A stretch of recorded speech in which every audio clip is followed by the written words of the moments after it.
En esta ocasión de Shabbat, quisiera que ampliáramos un poquito más el tema respecto a las cosas que se están difundiendo por ahí, sobre todo en círculos mesiánicos, judío-mesiánicos o judío-cristianos, de los eventos de el fin del tiempo, ¿verdad? Antes de que el Mesías regrese. Y ya hemos tocado algunos temas que están más relacionados en realidad a la teología cristiana, al cristianismo. El tema que hoy vamos a hablar más bien está del lado del judaísmo, pero lo ha promovido el judaísmo mesiánico. Entonces, los temas que hemos hablado tienen que ver con la teología de las dispensaciones. Ya saben todo lo que se habla ahí de previo a la última dispensación, que es la séptima, y algunas señales que habrían de ocurrir y eventos, ¿no? Ya hemos hablado de ellos, ya saben, la tribulación, el tratado de paz, templo, los sacrificios, todo eso, ¿no? Que lo cual ya nos hemos tomado el tiempo. Y que para algunos ha sido un poquito de luz, para otros ha sido un complemento, para unos cuantos muy pocos ha sido una controversia, un escándalo. Ya me están diciendo por ahí, ¿verdad? Que pues soy un falso, que esto es mentira, que no es cierto, ¿verdad? Que yo estoy, bueno, han estado inventando ya algunas cosas raras, pero bueno, es siempre obviamente quien defiende la postura dispensacionalista va a tener obviamente sus argumentos también, que defienden y que esperan, ¿verdad? Entonces, ¿qué es lo que vamos a hacer ahora? Lo que vamos a hacer ahora, nos vamos a enfocar un poquito más a algo que tiene que ver también con estos movimientos actuales, sobre todo ya en el mesianismo, porque también en el mesianismo predican esta parte del dispensacionalismo, hablando yo de las señales y de lo que va a venir en el futuro, sobre todo el milenio y todo eso que hemos hablado. ¿Ok? También se habla ahí. ¿Ok? Entonces, hay un tema del cual es un poco ajeno en realidad al dispensacionalismo, y aunque tiene que ver con el dispensacionalismo, porque finalmente en el dispensacionalismo, ¿verdad? Se predica que hace falta la dispensación del milenio, que es la séptima, y que para eso, una vez que se cumpla, se cree en el dispensacionalismo que va a haber una restauración física de los judíos. ¿Ok? Ustedes lo recuerdan, lo vimos también, ahí dice que va a ser restaurado Israel, fíjense, va a ser restaurado Israel y que van a entrar el Israel restaurado. ¿Ok? Ahora, curiosamente e interesantemente, aunque el dispensacionalismo se desliga completamente del judaísmo y lo deja como ellos van a regresar a su tierra y esa va a ser una señal para que el Mesías venga. De hecho, en el cristianismo así lo han calificado, y yo lo he escuchado así. De hecho, hay movimientos muy grandes pro Estado de Israel, o pro judaísmo, o pro sionismo, y nos están apoyando a los judíos para que entonces regresen a su tierra. Y los cristianos les aplauden y les ayudan, y sí, vayan a su tierra. Pero por atrás, ¿verdad? Por acá, ellos dicen, sí, pues que se vayan porque esa es la señal que esperamos, ¿verdad? Según ellos se les han enseñado que cuando ellos regresen, cuando los judíos regresen a su tierra, entonces dicen ellos, Cristo viene. Así que pues váyanse y allá a ver cómo se las arreglan, pero váyanse porque ya esa es la señal. ¿Por qué? Porque en el dispensacionalismo creen que el Israel físico va a ser restaurado. Y ahí está en las dispensaciones las cuales hemos visto. ¿Ok? Que es la última.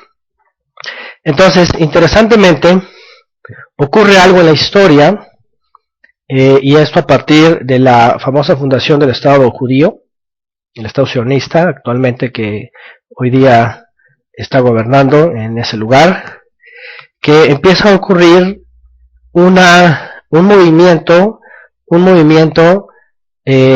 pro-israelí, muy apegado, obviamente, a los judíos, no solamente para decirles que se vayan, sino además un movimiento que se une también a ellos y empieza a ser impactado e empieza a ser atraído por el judaísmo hacia o en pro del judaísmo. Y bueno, ya hemos hablado que hay muchos judaísmos, no solamente el ortodoxo o el neo-ortodoxo, hay el reformista, hay el reconstruccionista, también están los conservadores, están los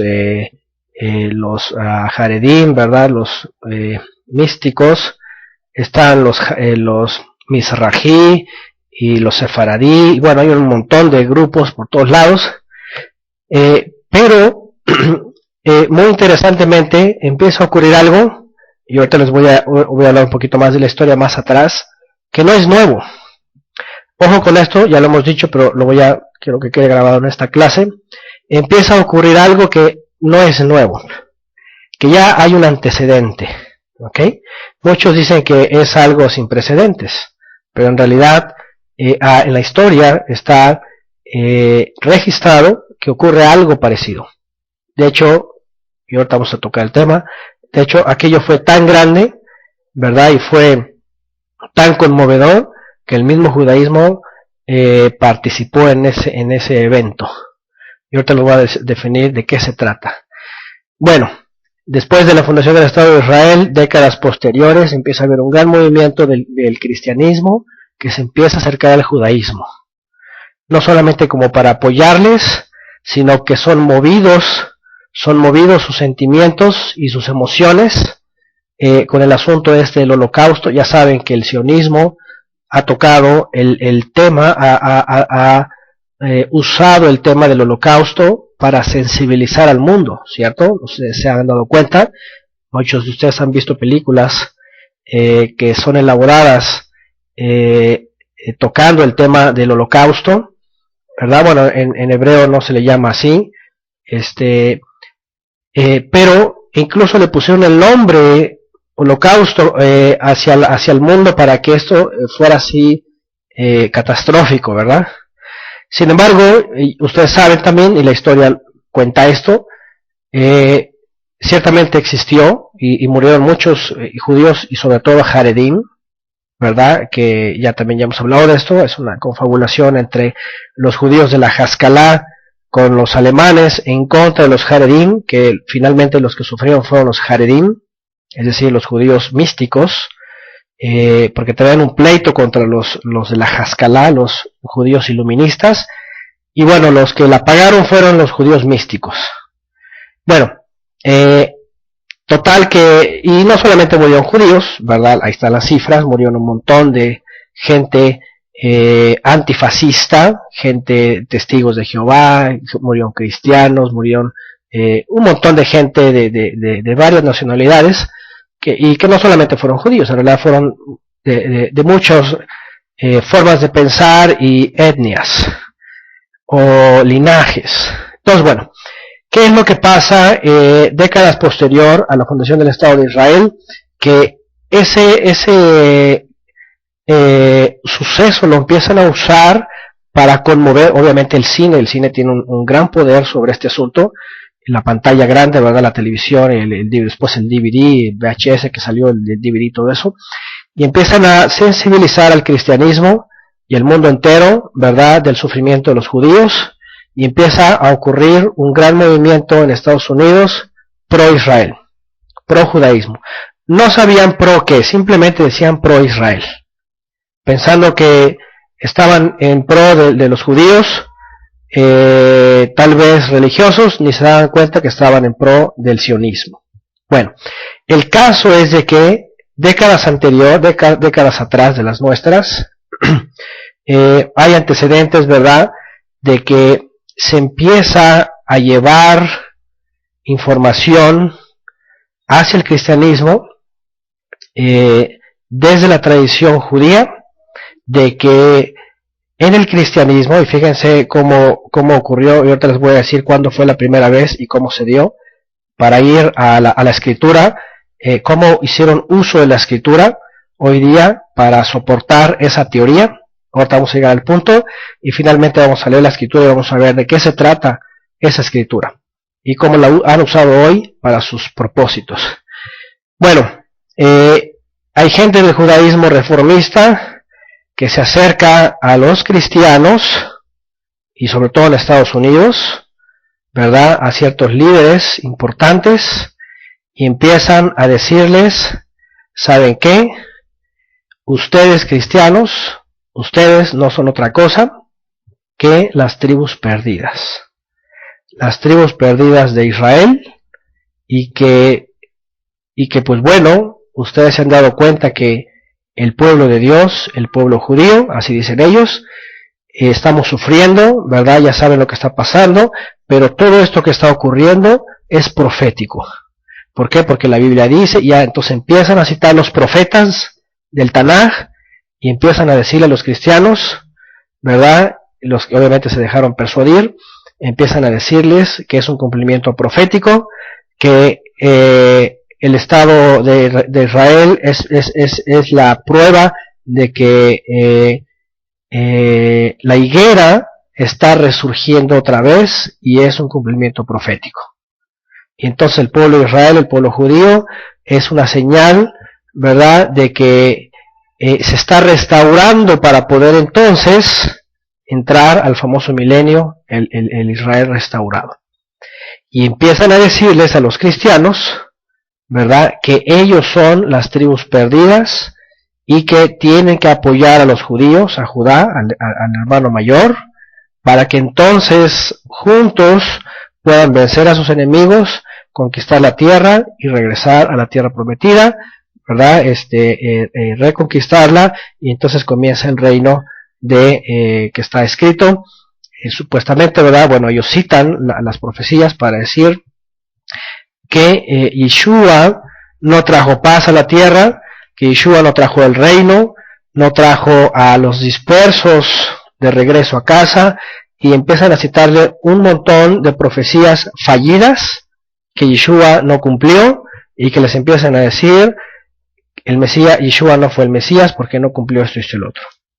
Y empiezan a decir, pero si creen que es el Mesías, entonces lo va a cumplir en su regreso. ¿Y qué es lo que va a cumplir en su regreso? Y empiezan a citarles todos los requerimientos rabínicos de la tradición judía para decir qué es lo que tiene que cumplir aparentemente el Mesías cuando regrese. Y una de esas cosas es que traiga de regreso a las 10 tribus perdidas y las incorpore al hermano mayor. Y esas 10 tribus perdidas, entonces, dicen ellos son Efraín o el hijo pródigo. Fíjense qué interesante. Yo no sé quién ha escuchado esto, creo que todos. Todos quienes hemos incursionado, ¿verdad?, en este caminar, y hemos pasado por el estudio, ¿verdad?, en muchas comunidades en el judaísmo mesiánico nos han enseñado esto. Ahora, ¿sabían que esto no es la primera vez que ocurre?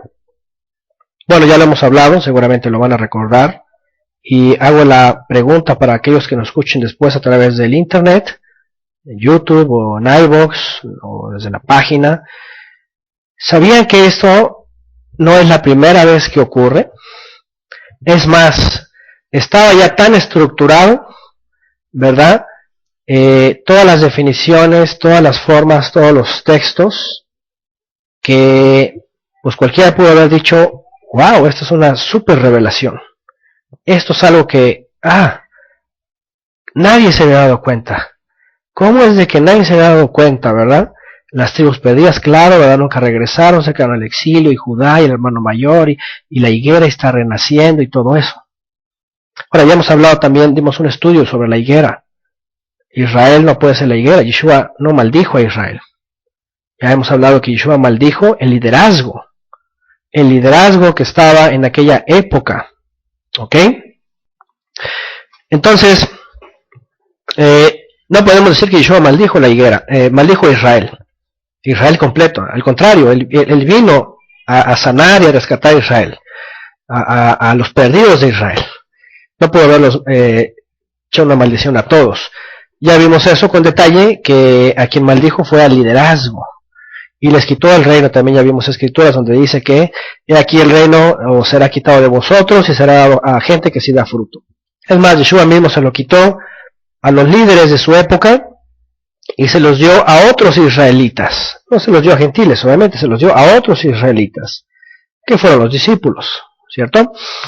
Bueno, regresamos a la pregunta. ¿Sabían que este asunto ya había ocurrido antes? Bueno, en el estudio que dimos cuando concluimos el estudio de los profetas, hablamos ahí que esto ya ocurrió en la antigüedad.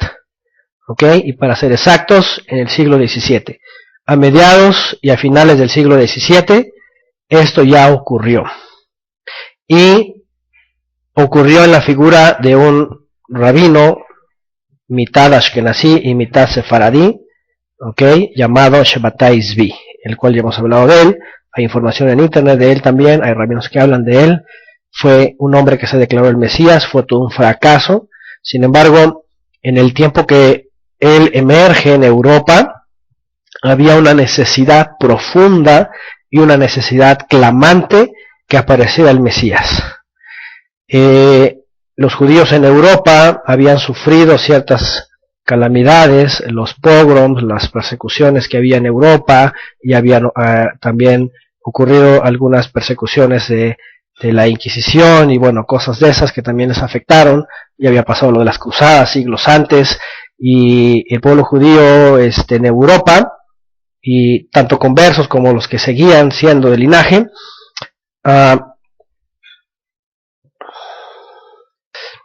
entonces hay una serie de eventos, y eso está en la historia judía, esto ustedes lo pueden averiguar. De hecho, yo les he recomendado el libro de la historia de los judíos, ¿verdad? Se me olvida el autor, es un libro muy, muy completo, pero bueno,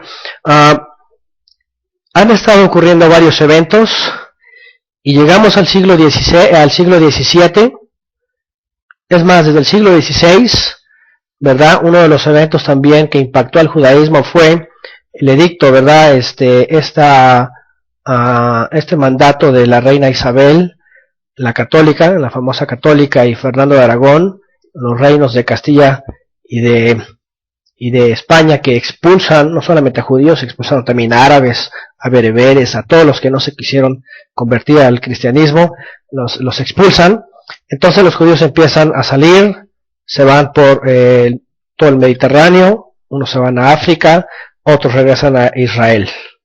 En Israel, cuando estudiamos el cierre de los profetas, dijimos que muchos judíos sefaradí migran a Israel, y la mayoría de ellos son judíos místicos, judíos que estudian la Kabbalah, no son alágicos, son cabalistas, y muchos de ellos no solamente son de la Kabbalah contemplativa, sino de la Kabbalah practicante, es decir, no solamente en la subjetividad, sino la practican, son gente que hace cosas muy extrañas, y de aquí empieza a surgir una escuela de cabalistas que empiezan a preguntarse por qué el judío está teniendo tantos problemas en la diáspora.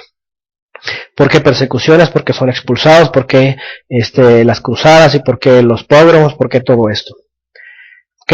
Y la siguiente generación es una generación que recibe una necesidad de hacer algo para que el Mesías se aproxime. En la Kabbalah, ya saben, empiezan a hablar de las kelipot, de las cáscaras, que hay que romperlas, ¿verdad? Para que la divinidad regrese, y empiezan a preguntar dónde está la Shejinah, la presencia divina. Pues está en el exilio, está con los Anusim, está afuera, y ahí es donde empiezan a decir, la presencia divina de la Shejinah, dicen los cabalistas, no está con Israel, dicen se ha ido. De hecho, en el Talmud también se habla de esto, cuando se refiere al Mesías, dicen ¿dónde está el Mesías? El Mesías está sentado en la puerta de Roma. Es una forma alegórica de decir, el Mesías se fue al exilio y se fue con los Anusim. Y hay que hacer que traiga de regreso la presencia divina, y tenemos que hacer algo. Ya habían algunos judíos empezado a practicar un judaísmo muy, muy alágico, pero no funcionaba. Después vienen los místicos, empiezan a decir no se trata de eso, se trata del Hasidut, y después empiezan a decir que no se trata de eso, que se trata de ir. Vean, y aquí viene el asunto, cabalistas en Europa que salen de Israel, empiezan a decir Se trata de hacer que la Shejinah regrese otra vez a Israel para que entonces se manifieste el Mesías. Y empiezan a decir, ¿dónde está la Shejinah? La Shejinah está con los Anusim. ¿Y dónde estaban los Anusim? Los Anusim eran los conversos, los forzados, los hijos de los forzados, de ahí donde vienen los Mar Anus, los que se forzosamente los convirtieron, después se les llaman los marranos. Entonces, empieza a haber una serie de especulaciones. Ojo con esto, pongan atención, porque aquí es donde nace lo que ahorita vamos a hablar, y vamos a ir a la escritura, cómo usan la escritura actualmente en el mesianismo para decir que esto es profético. Pero eso ya había ocurrido antes, en el siglo entonces 17, a principios y a mediados. Hay una gran necesidad de hacer que la presencia divina regrese. Pero dicen ellos, la presencia divina está en el catolicismo, en el cristianismo. ¿Y qué tenemos que hacer para que regrese? Empezaron entonces a acercarse a los líderes católicos y cristianos, y empezaron a decirle, empezaron a enseñarles el hebreo. De hecho, hoy día, y yo creo que todos sabemos esto, un judío fácilmente, y nada más póngase a pensar con lo que hemos entendido, ¿verdad?, de las raíces hebreas y de conceptos que son correctos, en el sentido de que nosotros, por ejemplo, habiendo estado en el cristianismo puro, ¿verdad?, hasta nos habían dicho que los judíos mataron a Cristo, ¿verdad?, y que diosicidas, y que un montón de cosas, que veíamos al Mesías, ¿verdad?, como un Mesías acá filósofo, grecorromano, así medio avatar, media una cosa rara. y de pronto empiezan a cuestionarnos desde afuera, y empiezan a decir, ¿sabes qué? Pues ese Mesías que tú crees era un judío. Vivió como judío, nació como judío, creció como judío. Y su nombre no era ese, su nombre era Yeshua. Y empiezan a decir, y se hizo el Brit Milá, y empiezan a decir todo esto. ¿Y qué empieza a pasar a nuestra mente? ¡Pum! Golpes, ¿verdad? Oye, sí es cierto. Y empiezan a decir, ¿sabes qué? Y no lo mataron los judíos, lo mataron los romanos. Una confabulación con romanos y saduceos. Y empiezan a decirnos todo eso. Y que la Santa Cena no era la Santa Cena Eucarística, ¿verdad?, en la noche, que se puede hacer cuando nosotros nos da la gana, sino que era la cena de Pesaj. Y la última cena no era porque cenó última vez, porque volvió a cenar, sino que cenó la última cena de Pesaj. Y después ya no volvió a cenar Pesaj. Entonces, imagínense el poder, obviamente, que ha tenido el judío con toda esta información para llegar de pronto con cualquier católico o cristiano y empezar a decir todo esto. Y pues, ¿y qué pasa? Oye, sí es cierto, tienes razón. Bueno, hoy día ya se han ido al extremo. Hoy día ya muchos están diciendo, sí es cierto, era un rabino, era un maestro, un fariseo de la escuela de Gilel, y no fue el Mesías, era un profeta. Ya ahorita ya se fueron al extremo algunos, ya están creyendo cosas que no deben de creer. Pero bueno, esto ocurrió en la época de Shabbatai Zvi, a mediados del siglo XVII. Él comenzó una campaña dentro del judaísmo ashkenazí hacia los cristianos y les empezó a decir, el Mesías está por venir. Ahora, imagínense en el año 1650, 1660. De hecho, fíjense, y lo he dicho antes, el año de clave para Shabbatai Zvi fue 1666. Imagínense nada más. Imagínense en el cristianismo la fecha. ¿Qué pensaron ellos en esa fecha? No, pues el anticristo, 666. Y hubo un alboroto de veras en aquella época en Europa, en el cristianismo. Entonces Shabbatai Zvi con anticipación empezó a ir a los cristianos y les empezó a decir todo esto. Y les empezó a hablar de Kabbalah, y les empezó a hablar del Tikkun Olam, y les empezó a hablar de que la Shejinah estaba entre los cristianos, y que cuando los cristianos entendieran que eran las tribus perdidas, ahora, esto de las tribus perdidas, siempre ha existido en la tradición judía. ¿Por qué? Porque ellos, desde que definieron que el castigo para Efraín, para el reino del norte, se dio, y las tribus nunca regresaron completas, entonces siguen perdidas. Cuando la Torá dice que iba a regresar solamente un remanente de Efraín y un remanente de Judá. Shaul también lo dice. Cuando cita en la carta a los romanos, dice tocante a Israel, dice, el profeta Isaías dice, solamente un remanente será salvo. No iban a regresar todos, sino que se iban a perder, iban a ser cortados y a ser olvidados. ¿Ok? Entonces, ¿qué es lo que hace Shabbatai Zvi? Empieza a usar la tradición judía y empieza a decir, mira, nuestros sabios en la Kabbalah dicen esto, en el Talmud dicen esto, y ustedes son las tribus perdidas. Y empieza a hacer un alboroto en aquella época, y eso está registrado, yo solamente se lo estoy comentando, pero ustedes pueden ir en la historia, busquen a Shabbatai Zvi, y van a ver, y muchos judíos hablan de él, y dicen, es una de las etapas más trágicas y tristes del pueblo judío. Porque este hombre, de hecho después lo excomulgaron, y él se tuvo que convertir al Islam porque estaba bajo amenaza del Imperio Bizantino, en actualmente lo que es Turquía.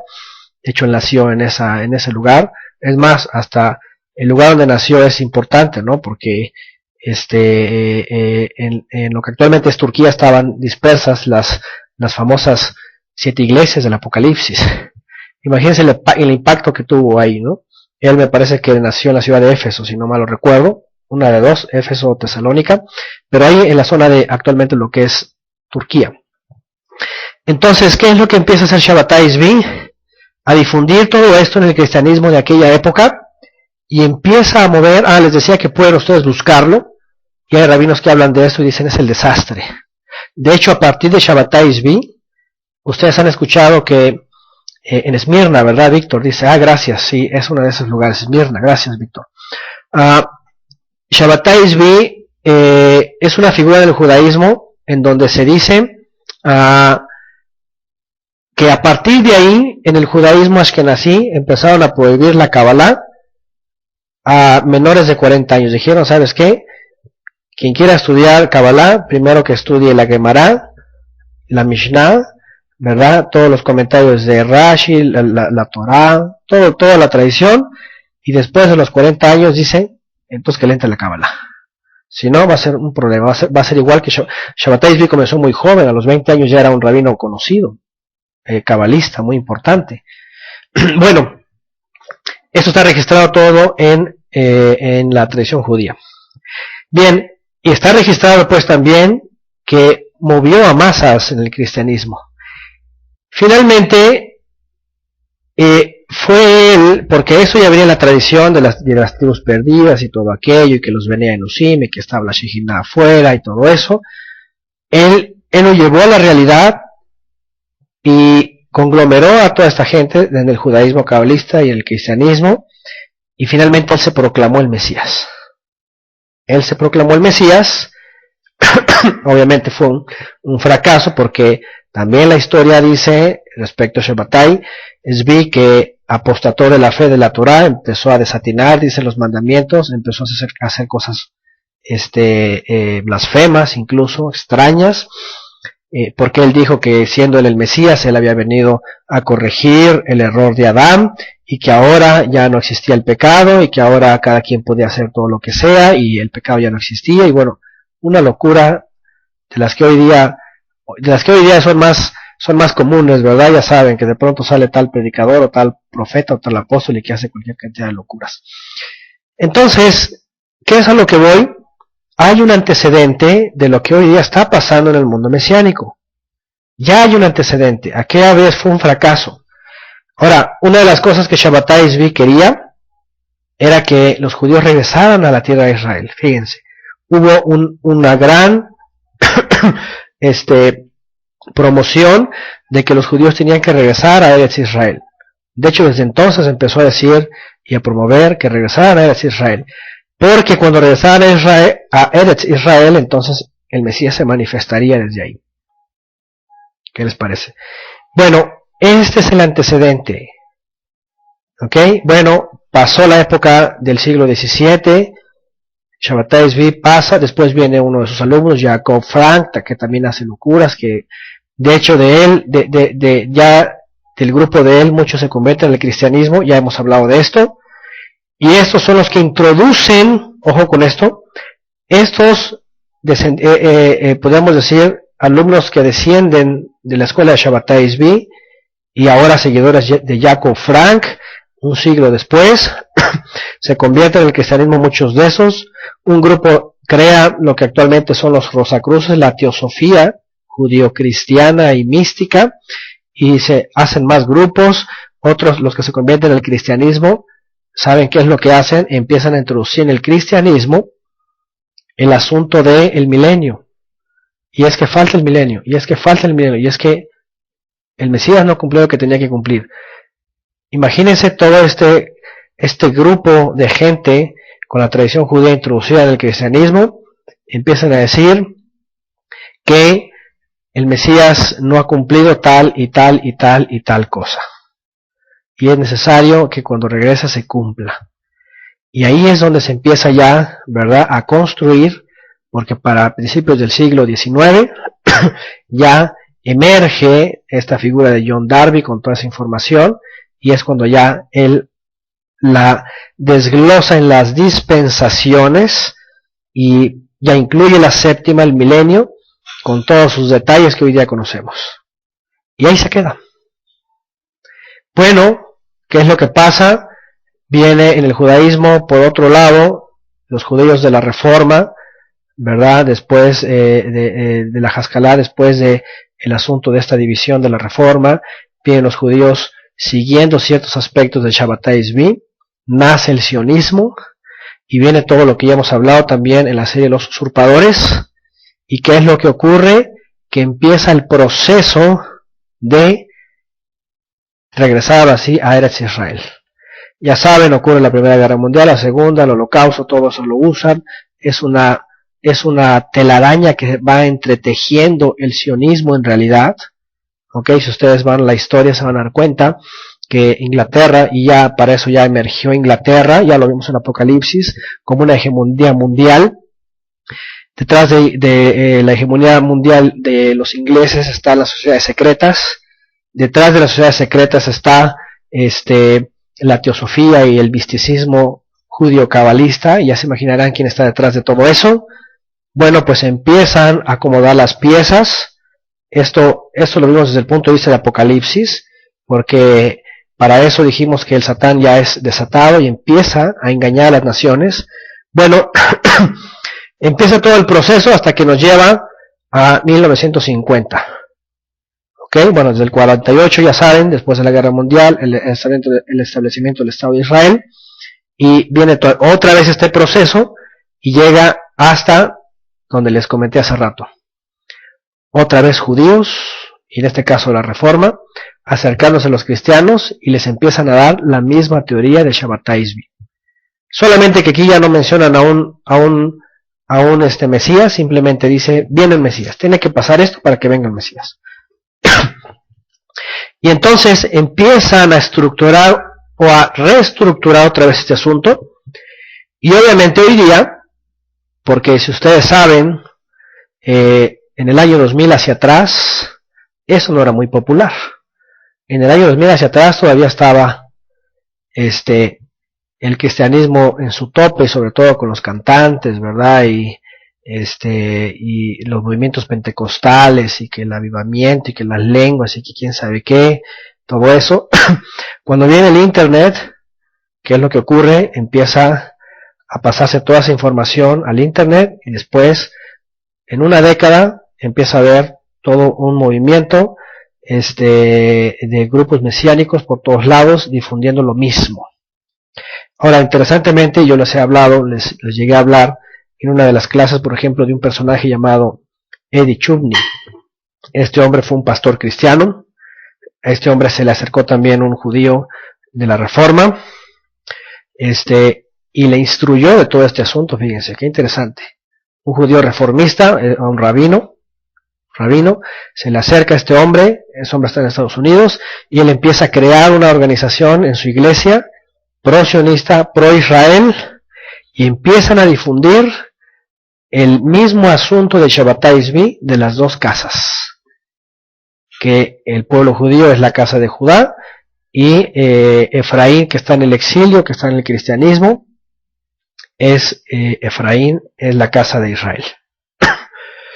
Y a partir de ahí, ya saben que Estados Unidos es un colchón, ¿verdad? Cualquier cosa que sale de ahí tiene mucha facilidad, ¿ok? Por los medios, la economía, todo es, ¡fum!, sale, ¡fum!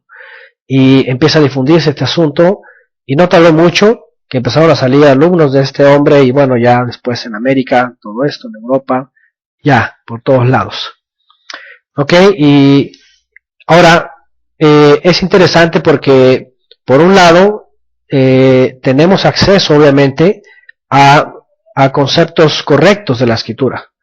Simplemente el hecho de ir y tener accesible el hebreo, ¿verdad? Y estudiar, eso es muy bueno, y entender, y bueno, tanto entender la historia como entender el contexto de lo que ocurrió, de lo que ha pasado. Pero el problema, y hay una línea muy delgada, ¿ok?, entre el conocimiento de los conceptos hebreos y la realidad de la fe original. Hay una línea muy delgada entre la tradición judía, ¿ok? Porque si bien el asunto de las dos casas es bíblico, tuvo su cumplimiento en su tiempo. Y el asunto es que lo han traído hasta nuestras fechas como si apenas estuviera cumpliendo. El cumplimiento de los huesos secos, de los 2 palos que está en Ezequiel, es bíblico, pero tuvo su cumplimiento profético en el tiempo y el espacio profético. El problema, ¿cuál es? Traerlo hasta nuestra fecha. Ahora, muchos saben que todo eso se cumplió, pero se sacan de la manga, ¿verdad?, el texto del rey Salomón en Eclesiastés, donde dice, ¿qué cosa fue antes? Que dice, volverá a suceder. Así como que lo que ya ocurrió antes se vuelve a repetir. Así que es un doble cumplimiento. Bueno, ese es un texto que está muy mal usado, porque el rey Salomón no está hablando de dobles cumplimientos proféticos. El rey Shlomo, Salomón, está hablando en el libro de Eclesiastés, el predicador, de que la condición humana, ¿verdad?, de que la conducta humana cae repetidas veces en lo mismo, y se equivoca hoy y se equivoca mañana, y dice, no hay nada nuevo debajo del sol, lo que fue ayer es mañana, y tiene razón, pero no quiere decir que ese texto diga que lo que se cumplió en el pasado se va a volver a cumplir en el futuro, ¿verdad? Que la de las casas de Israel, se cumplió el pasado, bueno, se va a cumplir en el futuro. ¿Dónde dice eso? ¿Ok? Entonces, dice por acá, aunque Marcos en la actualidad están haciendo lo mismo. Entonces, bueno, usan ese texto para decir que son dobles cumplimientos. Sin embargo, ¿qué dijo Yeshua? ¿Qué dijeron los apóstoles? ¿Qué dice Apocalipsis respecto a eso? ¿Dónde está en el Nuevo Testamento? Es decir, en el Brit Hadashah, lo que ya se cumplió, que se vuelva a cumplir. ¿Ok? Porque hay textos, por ejemplo, los 2 palos, ¿no?, que tienen que ver con lo mismo. Las 2 casas. ¿Existieron 2 casas? Claro que existieron, los 2 reinos. Y tienen su figura, y tienen su historia. Y ambas se fueron al exilio, y de ambas regresó un remanente. Sin embargo, eso se cumplió en el tiempo y el espacio profético. No quiere decir que, como Salomón dijo, lo que fue será, y no hay nada nuevo debajo del cielo, quiere decir que se está cumpliendo una profecía otra vez. Más bien se está repitiendo la mentira de Shabbatai Zvi que él creó, se está repitiendo en nuestra fecha. Eso sí, es una mentira que se está cayendo en un ciclo. Pero bíblicamente no podemos decir que la profecía se está repitiendo. ¿Me entienden? Porque, por ejemplo, muchos dicen, ok, la gran tribulación es un hecho histórico, ok, sí ocurrió, sí hay todas las evidencias, sí es cierto, el libro de Lucas lo refiere, ok, la gran tribulación, bien, años 70. Dicen, pero hay un doble, y entonces empiezan a predicar que hay un doble cumplimiento y que viene otra gran tribulación. Pero Yeshua lo dijo, no lo dijo, Yeshua lo dijo para aquella época. ¿Ok? Dicen por acá, hay unas iglesias que dicen que las profecías tienen un doble y hasta un triple. Así es, de hecho, es justamente por eso lo cito. Bueno, vamos al punto. una de las escrituras, y bueno, hay muchas escrituras que usan tergiversando la información para decir que esto se está cumpliendo o apenas o es un doble cumplimiento. Y una de esas escrituras es la famosa parábola ¿de quién? La parábola de el hijo pródigo. ¿Ustedes han escuchado eso? Ahorita hay muchos movimientos por ahí que están haciendo uso verdaderamente indiscriminado de la parábola del hijo pródigo. ¿Ok? Entonces, están haciendo un uso indiscriminado de la parábola del hijo pródigo. Y ahorita vamos a analizarla y díganme si ustedes no han escuchado esto. Y es un mensaje conmovedor, un mensaje, ay, que entra al corazón, bonito, que llena las emociones, que pone la piel chinita incluso, como dicen por ahí, ¿verdad? Piel de gallina, que emociona y que eleva el alma, ¿cierto? Y la acaricia, que es sutil, mucha poesía. Déjenme decirles que yo estuve en esto, es decir, a mí también me llegaron yo no sé quién más, ¿verdad? Pero me llegaron a persuadir que hasta hay que irnos a Israel y todo eso. Ya lo he dicho yo en otras clases, que estuve metido en esto, y está bien manipulado, ¿ok? Pero, y déjenme decirles que lo que estoy diciendo es fuerte cuando estoy denunciando este asunto, porque para muchos esto, lo que yo estoy diciendo es blasfemo, porque para ellos es verdad y se está cumpliendo y nadie lo puede cambiar. Y el hecho de yo decirlo así como que no, ese es un anticristo, es un satanás, como que está diciendo que no, se está restaurando. Pero ahorita vamos a la parábola y ahorita vamos a algunos textos, ¿ok? Bien, voy a los comentarios. Dice Marcos, un canal católico que se presenta en Europa, dicen que en Medio Oriente están asesinando y persiguiendo a los cristianos, ok. Bueno, eso lo he escuchado también antes, sí. Marcos, se dan a entender que está comenzando la gran tribulación para los cristianos. Bueno, de hecho ya lo han hecho antes. He visto en las redes sociales que ponen ahí en África ahí o en Arabia y ponen un montón de muertos. Y una foto que anda siempre lo mismo. No sabemos si es o no es. Hay mucha gente que está siendo tribulada y no tiene religión o cree otra cosa. Bueno, posiblemente lo están usando, ¿verdad? Para decir que ya empezó la gran tribulación y todo eso. Sí, puede ser, Marcos, sí. Bueno. Vamos, ¿qué les parece a la parábola del hijo pródigo? ¿Ok? Y además, tengo por aquí, déjenme, voy a también abrir de las imágenes que hice ayer y que estuve publicando porque hay unos textos que son tan claros en donde dice que Yeshua vino a redimir y a reunir también, ¿ok? A reunir a los dispersos. Ok, aquí tengo una.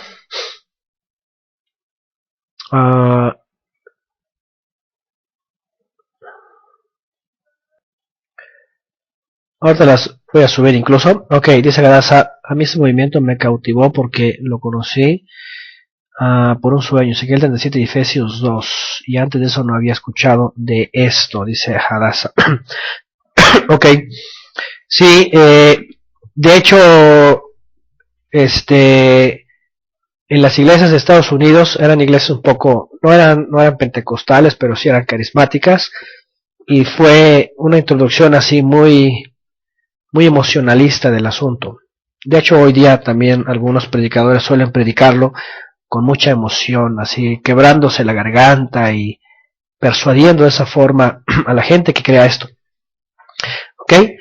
Bueno, ahorita vamos a una gráfica y a unos versículos que tengo por aquí, que ayer estaba publicando. Así es, lo de las dos casas, ¿verdad? Y ahora, y sobre todo, y hay algunos predicadores, y hace rato estaba escuchando uno, estaba examinando uno, que también es de la escuela de Chumney, Eddie Chumney, que fíjense lo que está diciendo, y también eso yo lo he escuchado antes. Dice que el regreso a la Torá, a las raíces hebreas, ahorita es exclusivo para los efraínitas. De tal manera que si tú tienes apellidos sefaradí o askenazí, o vamos, ya saben lo que hablo, cuando los apellidos judíos y quién sabe qué tanta cosa. Bueno, también hay un problema porque dicen, ese apellido es judío, pero entonces no eres efraínita, eres judío o benjaminita. Y ya no saben si son benjaminitas, efraínitas, levitas, o ya no saben de qué tribu es. Pero están diciendo que solamente es para efraínitas. Y dicen por ahí, porque hay muchos que están dentro del movimiento, pero no son Efraín, ni Judá. Así como que ellos, como que si no tienes apellidos, y si no están por ahí, ¿verdad? En los libros sefaradí, así que como que no te me emociones mucho, para ti no es, tú más bien estás listo para, en el milenio, ahí se te va a instruir. En el milenio tú vas a ser instruido. Ahorita es para puros efraínitas, dicen ellos. Y ya entonces empiezan a ser un poquito elitistas. No, es para puros efraínitas. Para las tribus perdidas. Porque están entremezclados entre las naciones, pero no son todos, dicen ellos. Bueno, eso está más extraño. Y aquí es donde viene el problema, ¿verdad? Por eso la Escritura dice que se abrió la puerta a las naciones. Y dice Apocalipsis que vio Yohanan gente de toda tribu, de toda lengua, de todas las naciones. No dijo, y vio a efraínitas nada más.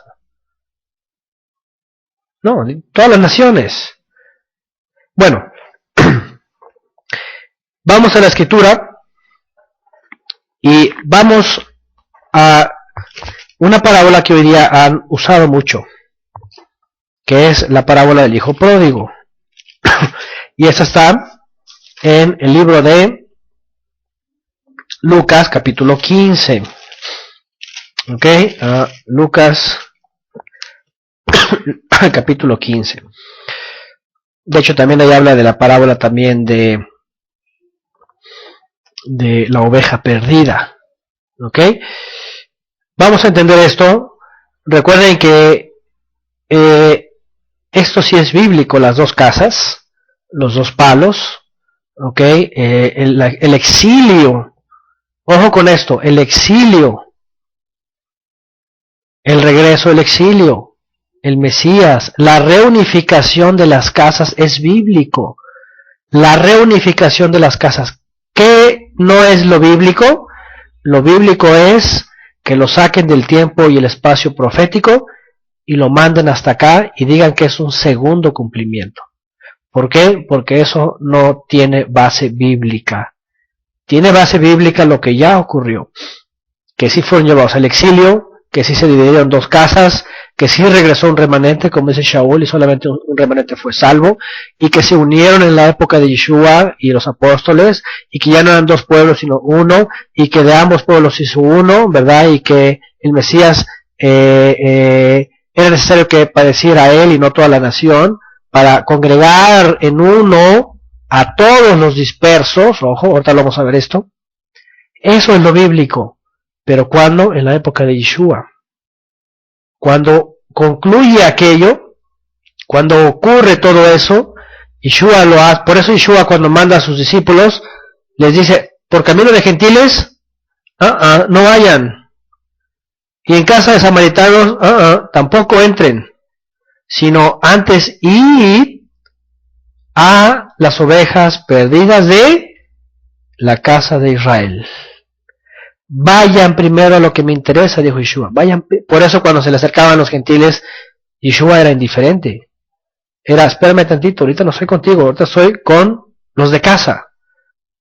Y déjenme decirles que Yeshua predicó desde el Galil, ¿ok?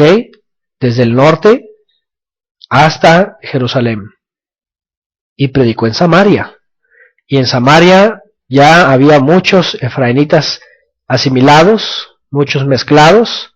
Ahí está la mujer samaritana. Ahora, la mujer samaritana, regularmente los samaritanos creen que eran paganos y eran completamente perdidos. Eran efraínitas que estaban perdidos. ¿Y qué hace Yeshua? Cuando vas a la samaritana, incluso la samaritana que dice, nuestro padre Jacob, aquí venía este pozo. ¿Cómo puede decir ella nuestro padre Jacob? Era efrainita, era israelita. Había una división obviamente entre ellos y los judíos, entre Judea y Samaria. Pero Yeshua va y le predica a ella, y ella lleva el mensaje a los demás. ¿Cuántos creyeron? No sabemos. Pero primero Yeshua les dijo, a los samaritanos no vayan, ni a los gentiles, sino antes id a las ovejas perdidas de la casa de Israel. Los samaritanos ya estaban dentro de el gentilicio, pero Yeshua se acerca a la samaritana y les lleva el mensaje. Después, cuando Yeshua, antes de ascender, y les dice a los discípulos, no se vayan, quédense en Jerusalén, porque van a recibir potencia, poder de los cielos. Y me van a ser testigos, dice, aquí en Judea. ¿En dónde más? En Samaria. Fíjense. Y hasta lo último de la tierra. En Jerusalén, en Judea, en Samaria y hasta lo último de la tierra. Pero aquí ya entra en otra etapa, y ahorita la vamos a ir a esa segunda etapa. Primero vamos a la primera, y para eso vamos a entender qué es lo que quiso decir Yeshua. Id antes, o id primeramente a las ovejas perdidas de la casa de Israel. Ese es el hijo pródigo. ¿Ok? La oveja perdida.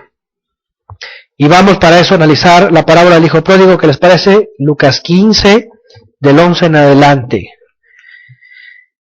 Entonces, ¿es bíblico las dos casas? Sí, es bíblico.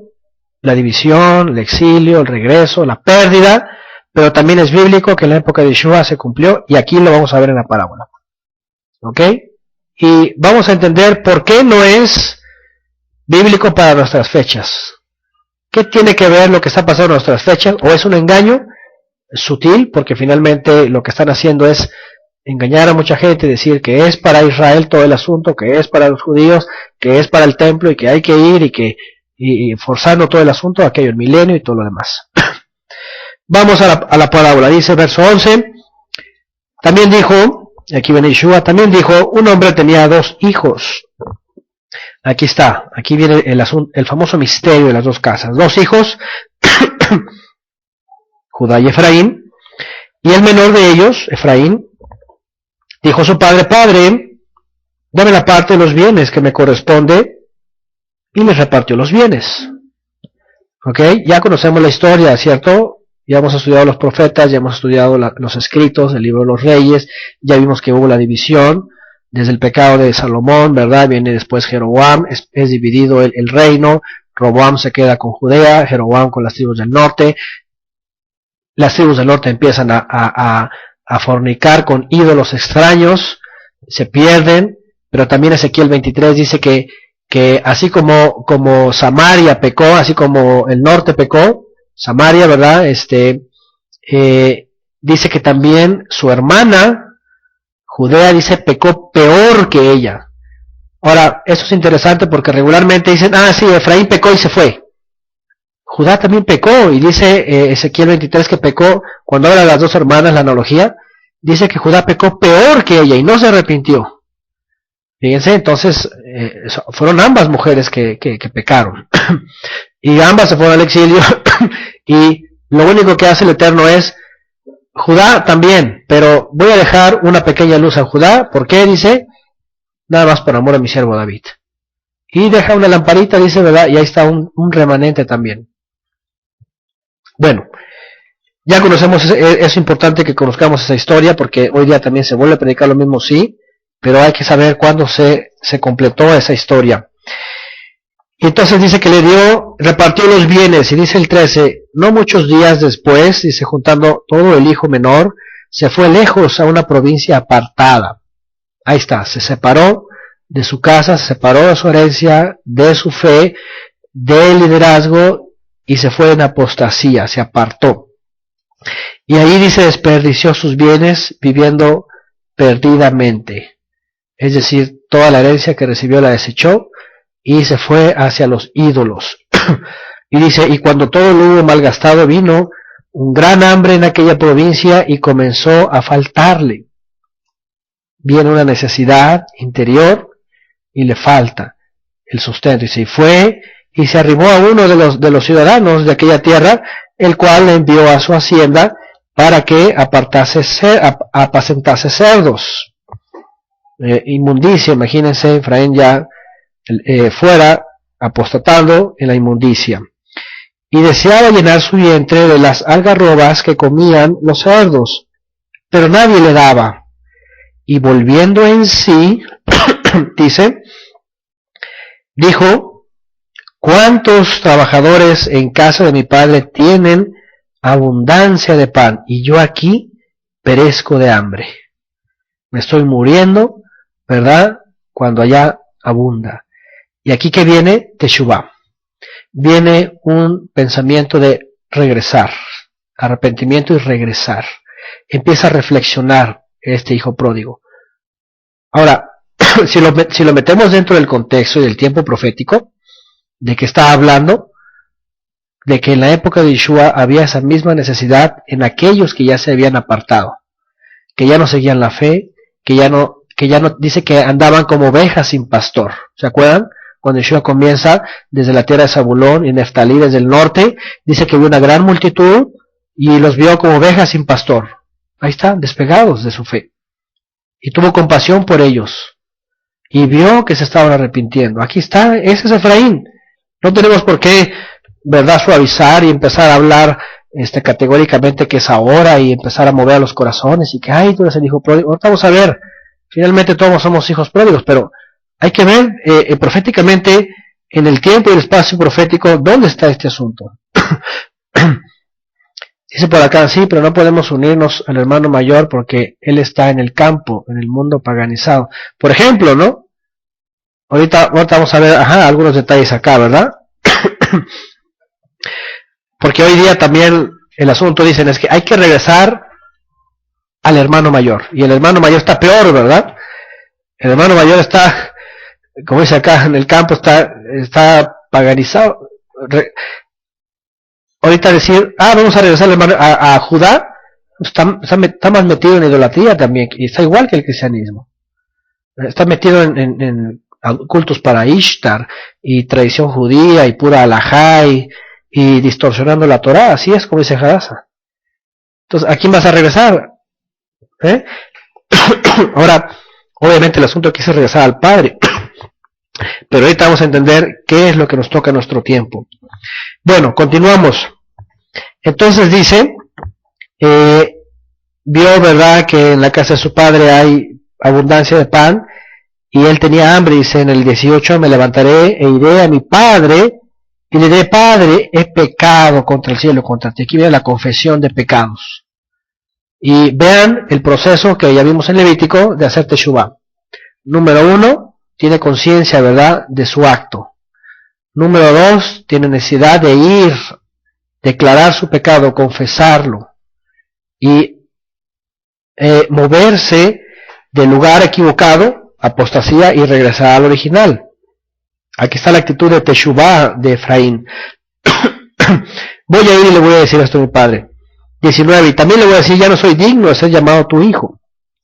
Hazme como uno de tus trabajadores. Y levantándose vino su padre, y cuando aún estaba lejos lo vio su padre, y fue movido a misericordia, y corrió y se echó sobre su cuello y le besó. ¿Quién es el Padre? Pues el Eterno, el Todopoderoso, ¿verdad? El Padre que está en los cielos. Yeshua simplemente fue un instrumento, ¿verdad?, enviado para hacer que regresara la oveja perdida. Y cuando Yeshua predicaba, la gente no se le abalanzaba a él a abrazarlo, y ¡ay, regreso a ti! No, hacían Teshuvá y regresaban a la obediencia del Padre. Eso ocurrió en aquella época. ¿Ok? Eso estuvo ocurriendo.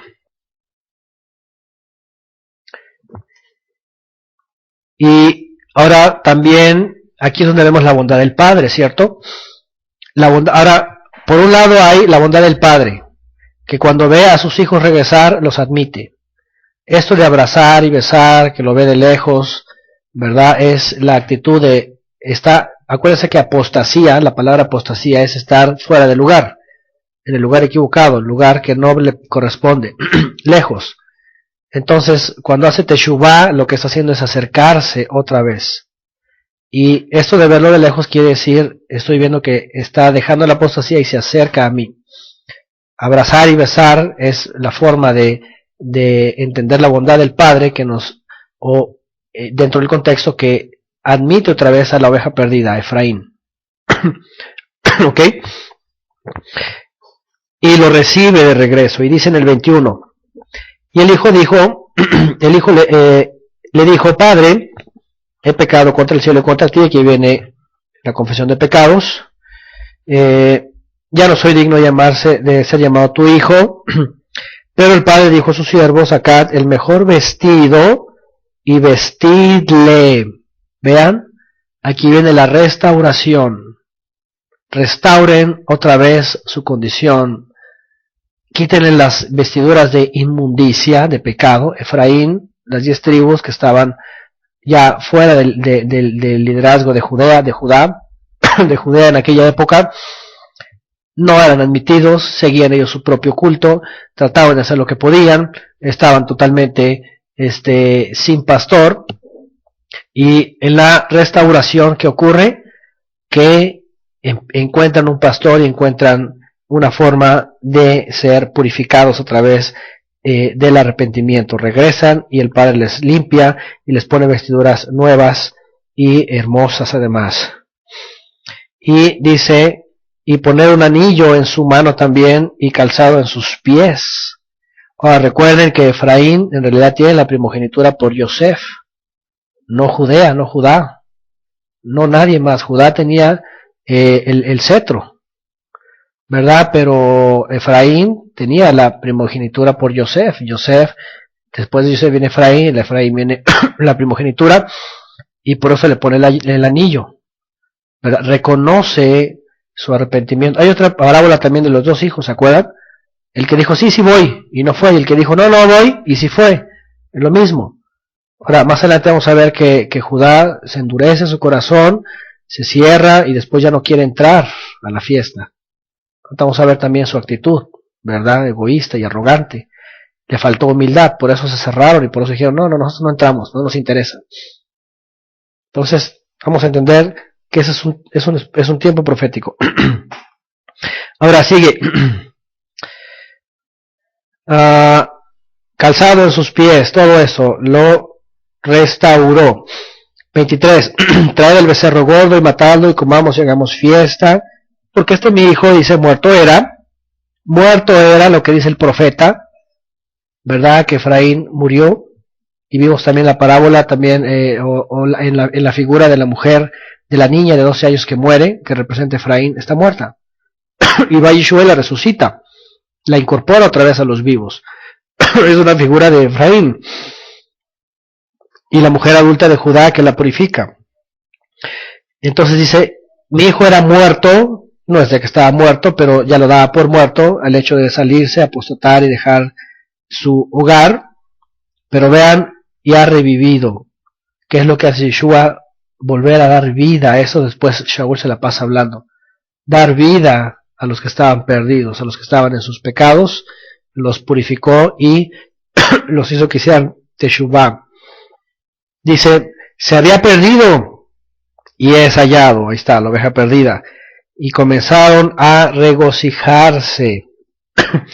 Y aquí ve el 25, y su hijo mayor estaba en el campo, estaba ocupado allá trabajando, ¿verdad? Como dice por acá Hadassah, estaba afuera. ¿Dónde estaba? En el monte, seguramente. No se sabe qué dice, no dice qué se estaba haciendo, bueno, pero vean la actitud, viene y dice, y cuando vino y llegó cerca de la casa, oyó la música y las danzas. Y llamando a uno de los criados le preguntó, ¿qué era aquello? Él le dijo, tu hermano ha venido, y tu padre ha hecho matar el becerro gordo, para haberle recibido bueno y sano. Entonces se enojó. Aquí viene su actitud, se enoja. Le da coraje, dice, y no quería entrar. Su orgullo le gana. Aquí por eso vemos la actitud, ¿verdad?, de los religiosos, de los líderes en aquella época, ¿verdad?, cerrados y pues con celo, pero a la vez más bien con disgusto, ¿verdad?, de que Yeshua se acercara a las multitudes, que las limpiara, que les perdonara, cuando ellos no les admitían y no querían saber nada de ellos. Entonces, por eso Yeshua lo empiezan a acosar los líderes en aquella época. Bueno, entonces se enojó, dice, y no quería entrar. Salió por tanto su padre y le rogaba que entrase. Anda, ven, entra, gózate también, tu hermano ha regresado. Y no. Mas él respondiendo dijo al padre, he aquí tantos años te sirvo, no habiéndote desobedecido jamás, y nunca me has dado ni un cabrito para gozarme con mis amigos. Pero cuando vino ese tu hijo, que ha consumido sus bienes con rameras, fíjense, en la idolatría, has hecho matar para él el becerro gordo. Entonces le dijo, hijo, tú siempre estás conmigo, y todas mis cosas son tuyas. Mas era necesario hacer fiesta y regocijarnos, porque ese tu hermano era muerto y ha revivido, se había perdido y es hallado. ¿Qué les parece? Ahora, en el capítulo 16 viene la parábola del mayordomo infiel. Y aquí ya va la otra parte, no la vamos a estudiar ahora, ¿verdad? No está contemplada para esto, pero aquí viene qué pasa con ese hijo, que era el mayordomo también, que era el que administraba las cosas, que de pronto le dicen, ¿sabes qué? No hiciste bien tu trabajo. Y tu orgullo, y tu mal trabajo, y tu jactancia, y eso, te está costando que te despida. Y aquí vemos cómo hay un intercambio de papeles. Y Yeshua lo dijo. En aquella época, los que se enorgullecían de haber permanecido hasta entonces, ¿qué pasó? Pues estaban ocupados en el campo, estaban enorgullecidos y les faltó humildad, y es por eso que después Yeshua les dijo, les será quitado el reino de vosotros y les será dado a gente que sí da frutos. Se los da a sus discípulos. Bueno, ¿qué significa pues esta parábola? ¿Para cuándo es o para cuándo fue? Vamos a ver un texto más. Y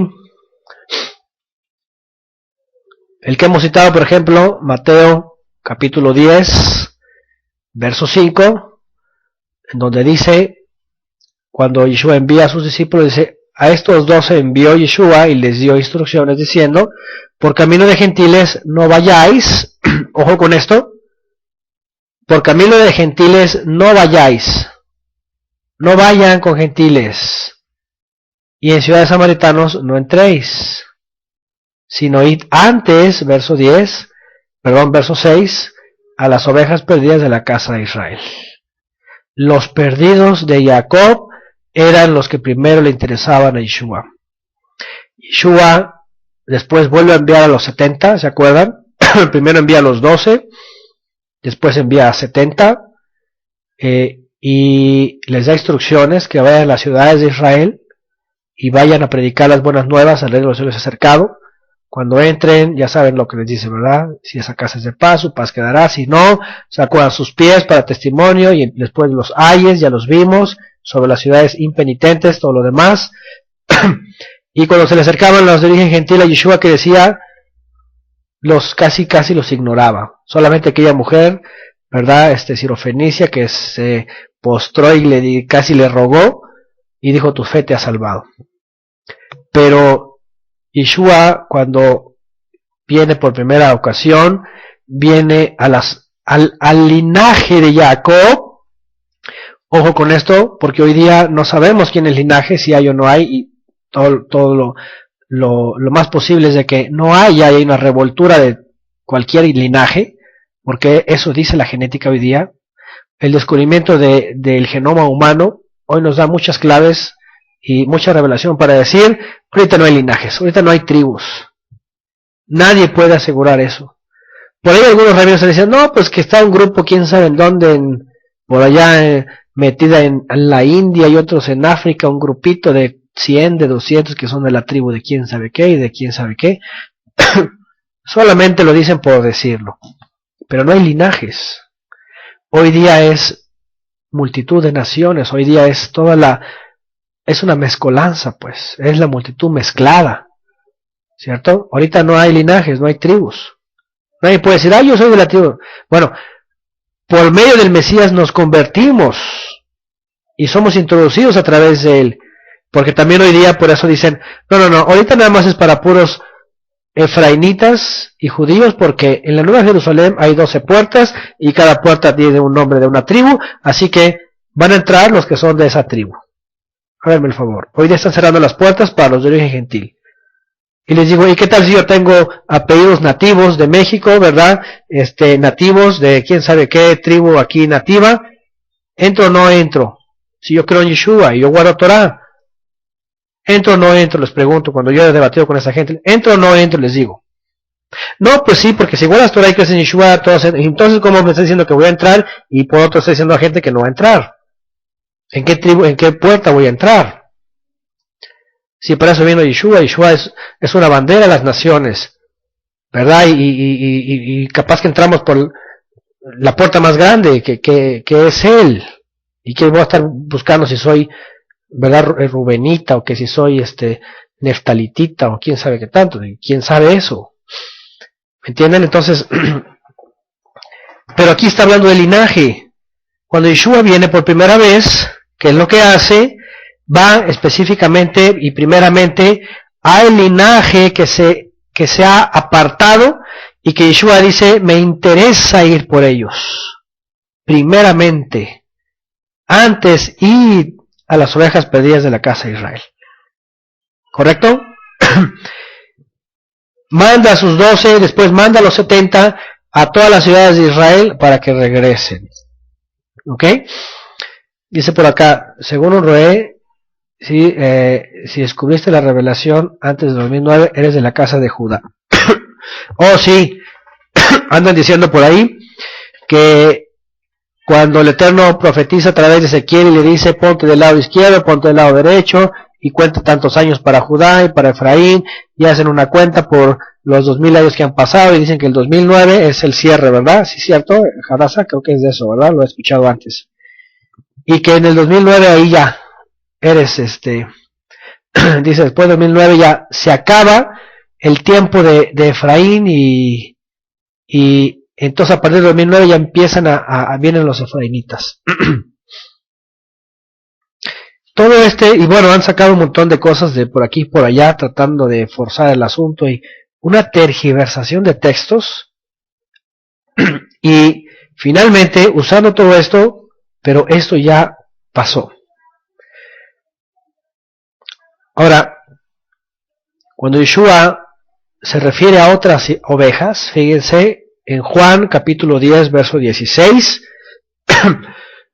menciona que hay otras ovejas, fíjense.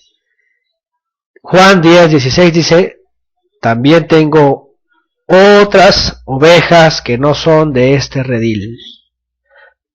¿Cuáles son estas ovejas? Si él primero vino a las ovejas perdidas de la casa de Israel, efraínitas perdidos, no vino a los que estaban en la fe permaneciendo y que solamente vieron al Mesías y ya llegó el Mesías, ya listo, porque algunos esperaban el Mesías y cuando lo conocieron a Yeshua creyeron, bien, permanecen en la fe, pero las ovejas perdidas no, estaban dispersas, estaban sin pastor, hacían lo que querían, Yeshua los hace que regresen al Padre. La oveja perdida la casera, pero dice en Juan 10:16, también tengo otras ovejas que no son de este redil. Aquellas también debo traer y oirán mi voz. Y habrá un rebaño y un pastor. Proféticamente hablando, vemos que estas ovejas no tienen que ver con el redil, no son del linaje de Jacob, son otras que están fuera. Shaul le llama el olivo silvestre, y les dice, voy por ellas. También las tengo que traer. ¿Cuándo comienza la introducción de esas otras ovejas? Porque en la predicación de Yeshua no hay introducción de gentiles, en la predicación de los apóstoles tampoco hay, sino hasta el año 50, que Kefas, antes de esto, tiene una revelación, ¿verdad? El famoso lienzo, todo aquello que él ve, y cuando va con Cornelio, está con su familia y sus vecinos todos metidos ahí, puros gentiles, incircuncisos, gente romana, gente quién sabe de dónde, cae sobre ellos la presencia divina y se manifiesta. ¿Y qué dice Kefas?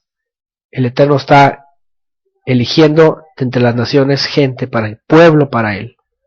Y en Hechos 15, cronológicamente en el año 50, viene el famoso concilio de Jerusalén y empiezan a preguntarse a los apóstoles qué está pasando, qué es lo que está ocurriendo, dónde viene esto. Bueno, en los profetas. Que el Eterno iba a venir, iba a regresar, y eso a través del Mesías, a restaurar el tabernáculo caído de la casa de David, a levantarlo. ¿Para qué? Para que todos los que invoquen al Eterno y también de las naciones, dice, tomará pueblo y para que sean uno solo. Entonces, ¿qué es lo que ocurre? Que hay ovejas de la casa de Israel, del linaje, pero hay otras ovejas que son de entre las naciones. De entre las naciones. Y no solamente aquellos que pudieron haberse perdido y extraviado, que eran antes linaje, sino de todas las naciones. Aquí empezaron a entrar jafetitas, empezaron a entrar camitas, empezaron a entrar de todos. Otra vez, y obviamente a través del Mesías, de Yeshua. Bueno, de tal manera que la parábola en realidad de el hijo pródigo tiene que ver con la época de Yeshua y la época de la predicación de los apóstoles. ¿Cierto? La época de ellos. De hecho, cuando empezaron a ingresar los de origen gentil, todavía había israelitas en la diáspora, en el exilio, que estaban esperando el mensaje. Ahora vean, hay un texto interesante en Juan, capítulo 11. Vamos a Juan, capítulo 11. Y aquí en Juan, capítulo 11, vamos a entender que Yeshua vino a restaurar esas tribus perdidas. Ahora, ya saben que en la tradición judía viene el problema, ¿verdad? No es cierto, porque no regresaron a la tierra de Israel, porque cuando habla de regresar, se habla de aliyá. Y tienen que dejar el exilio y regresar a la tierra todos juntos. Así que Yeshua no cumplió esa profecía y los dispersos siguen dispersos. Mentira. ¿Por qué? Porque aquí nos encontramos con un problema grave. Los fariseos no entendieron ni quisieron entender la interpretación de los apóstoles de los cumplimientos mesiánicos en Yeshua. Yeshua no vino a cumplir pocas cosas o algunas cosas y otras fueron profecías fallidas. Es que los rabinos no entendieron que las profecías estaban cumpliendo en un sentido celestial aquí en la tierra.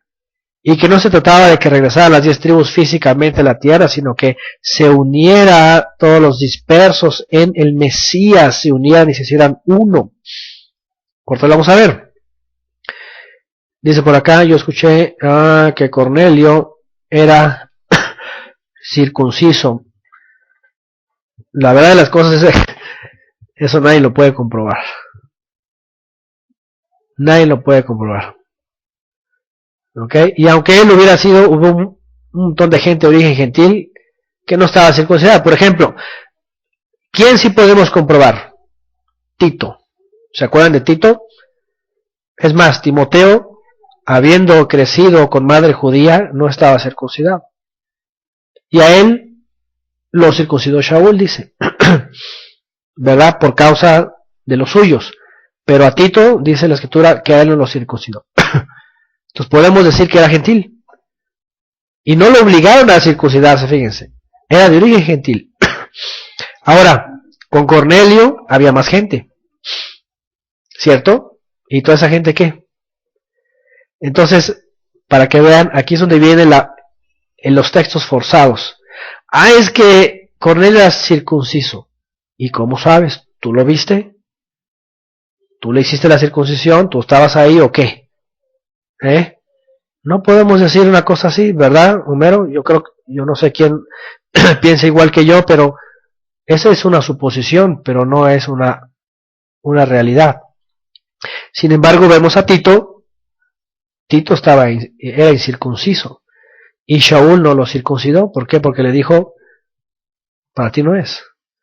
Ya para eso ya entendemos, ¿verdad? Que Shaul decía, el que sea llamado incircunciso, dice Shaul, quédese incircunciso. Ahora, aquí entra otro tema, ¿verdad? Porque ya las comunidades ahorita mesiánicas están divididas, o judeocristianas. Unas ya se van por la circuncisión, o no, es que tiene que ser circuncidado porque dice que tiene que ser para que sea Israel, si no, no es Israel. Ya ahorita ya entran, ahí es otro tema, ¿verdad? Que también ya hemos hablado de este asunto.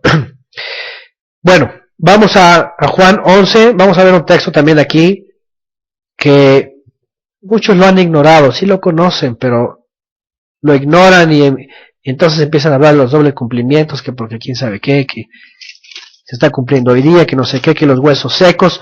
Hace 2 años yo vi un video, ya casi 3 años estábamos en Mérida, en donde Benjamín Netanyahu, el presidente de Israel, actual presidente, todavía se religió me parece, estaba diciendo que la profecía de los huesos secos se estaba cumpliendo ahora. Háganme el favor. Y ahí están todos los mesiánicos, ¿verdad? Felices. Ay, sí, nosotros somos los huesos secos que estamos despertando. Y Benjamín Netanyahu se estaba refiriendo a los judíos, no a los mesiánicos, sino a los judíos que están despertando. Pero por otro lado vemos en el libro de los Hechos y las cartas de Shaul que ese texto ya se cumplió, que los huesos secos eran aquellos efraínitas y de la casa de Israel que estaban muertos y que Yeshua les dio vida. Con Yeshua les dio vida, los revivió de un estado de muerte por sus pecados, les volvió a dar vida. Y se cumple también en aquella época. Ahora en el judaísmo no se ponen de acuerdo, porque hay rabinos en el Talmud que dicen que en realidad la profecía de los huesos secos era o se cumplió en la época de la salida de Egipto, háganme el favor, que eran unos que se habían salido antes de Moisés, que porque se desesperaron con Moisés y se fueron antes, se fueron como 200 efraínitas y se fueron quién sabe a dónde y que se murieron y que los huesos secos era que revivieron. Eso es una locura en el judaísmo. Bueno, Juan 11, 49 al 52. Vamos a ver qué dice aquí, vean. Voy a leer desde el 45. Aquí van a arrestar a Yeshua. Dice, entonces, muchos de los judíos que habían venido para acompañar a Miriam y vieron lo que hizo Yeshua, creyeron en él. Pero algunos de ellos fueron a los fariseos y les dijeron lo que Yeshua había hecho. Entonces los principales sacerdotes y los fariseos reunieron el concilio y dijeron, ¿qué haremos? Porque este hombre hace muchas señales. Si le dejamos así, todos van a creer en él. Y vendrán los romanos y destruirán nuestro lugar santo y nuestra nación. 49. Entonces Caifás, uno de ellos, sumo sacerdote aquel año, les dijo, ustedes no saben nada, ni piensen, ¿verdad? Dice, ni pensáis que nos conviene que un hombre muera por el pueblo y no que toda la nación perezca. Vean lo que dice en el 51. Esto no lo dijo por sí mismo, sino que como era el sumo sacerdote aquel año, profetizó que Yeshua habría de morir por la nación. Y no solamente por la nación, sino también, que dice, para congregar en uno a los hijos de Elohim que estaban dispersos. Dispersos. Subrayen ese último versículo. ¿Qué está diciendo? Que el propósito de que la nación no, como dice después Shaul en la carta a los romanos, ¿verdad? Si no hubiera sido por el favor del Eterno, como Sodoma hubiéramos sido, y como Gomorra hubiéramos desaparecido, por la bondad del Eterno, envía a su Hijo a redimir la descendencia de Jacob, ¿verdad? Y para que no perezca toda la nación completa, lo envía a él, y además que dice para congregar en uno. Subrayen eso. Los dos palos que habla Ezequiel, Judá y Efraín, y cada uno con sus casas, los huesos secos, todo eso que hablan los profetas, que muchos siguen esperando, ¿verdad? Que ya mero, que ya ahora sí, que desde 2009, entonces sí, se cumplió en la época de Yeshua, por favor. Aquí dice, para congregar a los hijos de Elohim en uno solo, a los dispersos. ¿Cierto? ¿Es claro o no? Por eso, cuando les empezamos a citar, no, sí se cumplió, pero es un doble cumplimiento. Espérame tantito. Estás manipulando la escritura. ¿Por qué? Porque lo que está pasando ahora es más bien un doble cumplimiento de lo que hizo Shabbatai Zvi, la mentira, para llevarlos todos arrastrados hacia Israel y convertirlos y mutilarlos para que ahí estén celebrando Purim todos juntos, ¿verdad? El culto a Ishtar. Eso es lo que están haciendo. ¿Se dan cuenta? Es una forma de decir, ¿sabes qué? Pero vamos a la escritura, ¿qué dice la escritura? Como decía Hadassah, ¿verdad? ¿Cómo vamos a regresar ahorita al hermano mayor si está metido en más idolatría, está metido en tradición, está metido en cambiando la Torá por unos días por otros, cambiándole el nombre a las fiestas, sacrificando gallinas en Yom Kippur y pasándoselas en la cabeza, consultando la Kabbalah y que a los sabios de bendita memoria y un montón de cosas raras? Eso es regresar al hermano mayor y decir, ay, aquí estamos, ahora ¿qué hacemos? Es una manipulación y tergiversación del texto. Bueno, ¿qué es lo que dice aquí la escritura? Que Yeshua vino a congregar en uno a aquellos que estaban dispersos, estaban perdidos. Tan tan. Eso dijo. ¿Ok? Dice, a la tierra prometida pasaron solo dos. Fíjense, Yeshua siempre habló de un remanente. Ahora ya dijimos cuál es la tierra prometida, ¿verdad? Ya hemos hablado también que los rabinos agarraron todas las profecías en el Tanaj de los profetas, obviamente, y literalmente hicieron su lista. Cuando venga el Mesías tiene que hacer esto. 300 argumentos tienen en contra de Yeshua porque no cumplió. ¿Y qué les decimos? Y ahí están diciendo, a ver, dime, ¿cuándo trajo paz? ¿Cuándo se acabó la muerte? ¿Cuándo se acabó el pecado? ¿Trajo la resurrección de los muertos? ¿Sí o no? Se secó el río Nilo, el río Éufrates. A ver, ¿qué más? Regresaron las tribus perdidas, regresaron las 10, vino el reino, vino el templo. O sea, todas esas preguntas tienen. Y por eso muchos cristianos que se han convertido en mesiánicos dicen, sí es cierto, tiene que cumplirse en su regreso. ¿Por qué? Porque no ha estudiado la interpretación de los apóstoles cuando ellos dicen, para que se cumpliera lo que dice el profeta, para que se cumpliera lo que dice el profeta, y el judío dice, está fuera de contexto, como que nada más cumplió eso. ¿Se acuerdan cuando dice, y aquí viene tu rey, verdad, sobre un pollino, hijo de asna, y bla, bla, bla? Lo que dice antes y lo que dice después, el profeta Malaquías, no tiene nada que ver con Yeshua, solamente que viene en un humilde, en un pollino, hijo de asna. Pero, ¿cómo la interpretación dice para que se cumpliera eso? ¿Qué quiere decir? Como ya lo vimos en la carta de Pedro, ¿verdad? Dice que el espíritu del Mesías estaba en los profetas y que en la descripción de la profecía que se dio desde el exilio hasta el regreso del exilio, en la época de Zorobabel y Esdras y Nehemías y todos ellos, que se cumplió, había luces del Mesías que se tenían que cumplir. Pero esas luces las agarraron los rabinos y las juntaron con todo lo literal y dijeron, todo eso tiene que cumplir. Les pasó de noche. No se dieron cuenta que eran las luces las que tenían que ver que se cumpliera en el Mesías. Por eso están todavía esperando todo aquello que dicen, ese Yeshua no cumplió nada. Solamente fue un charlatán y falso Mesías, como muchos, no cumplió nada. Pero bueno, es su perspectiva. Yeshua por eso les dijo, ciegos, guías de ciegos, los dos van a caer al pozo. Hay que entender cómo los discípulos que eran israelitas, tuvieron la revelación y describieron los eventos en el tiempo y el espacio profético. ¿Ok? Esto de las dos casas, en realidad se cumplió en la época de Yeshua y en la época de los apóstoles. congregar a los dispersos en uno a través del Mesías en uno. ¿Ok? Y Israel fue uno en la época de los apóstoles, de tal manera que los creyentes en Yeshua, de origen natural, israelitas, tanto en Jerusalén como en la diáspora, todos se reunieron en uno a través del Mesías, y no tenían que regresar a la tierra física, ¿ok? Sino que se unieron en uno a través del Mesías, y se completó entonces la redención a el remanente de las 12 tribus. Ya explicamos eso también en Apocalipsis, los famosos 144,000, sabemos quién es un número alegórico, ¿verdad? Que tiene que ver con el liderazgo de cada tribu en aquella época y todo lo que pasó, los exiliados.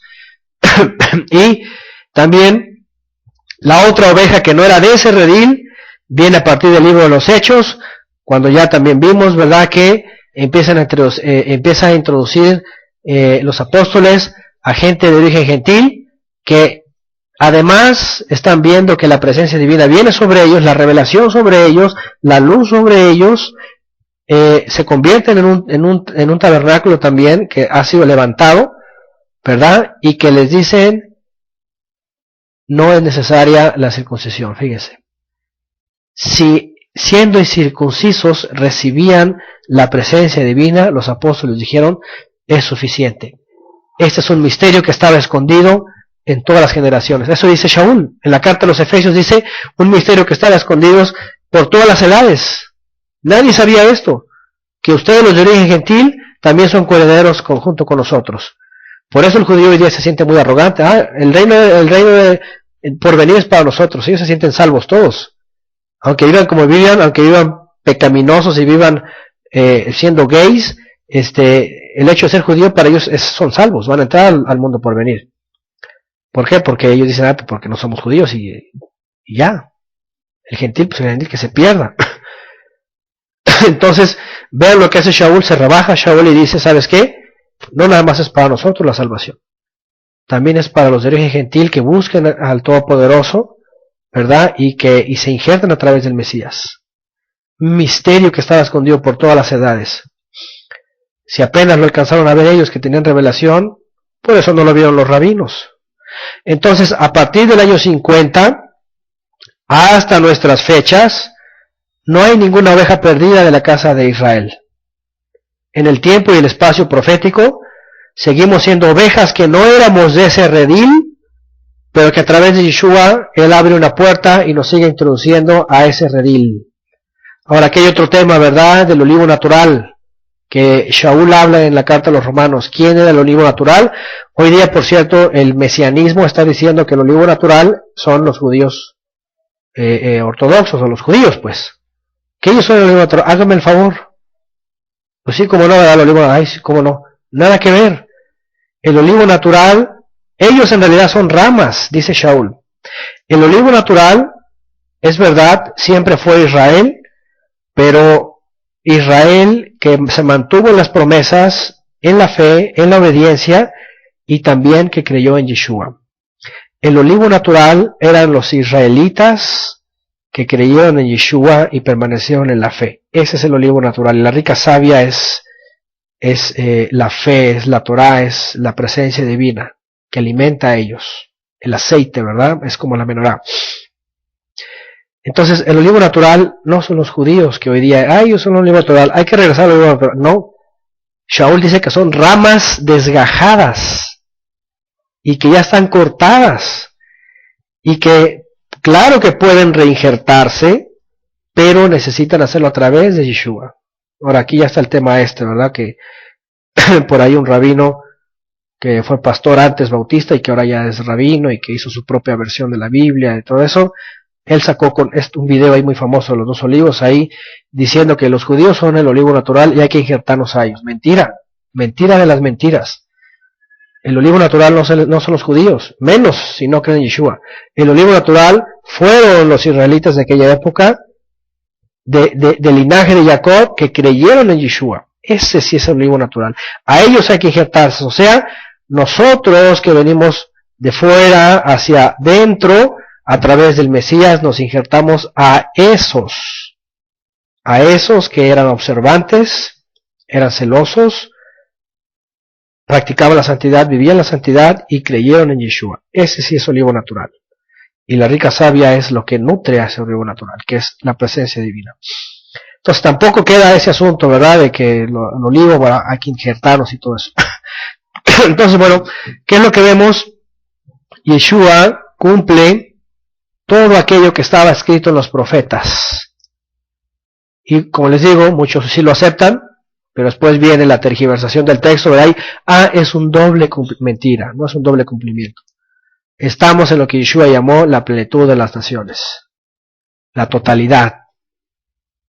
Gentilicio por todos lados, una mezcla de quién sabe qué somos de dónde, ¿verdad? Y aquí ahorita no interesa decir.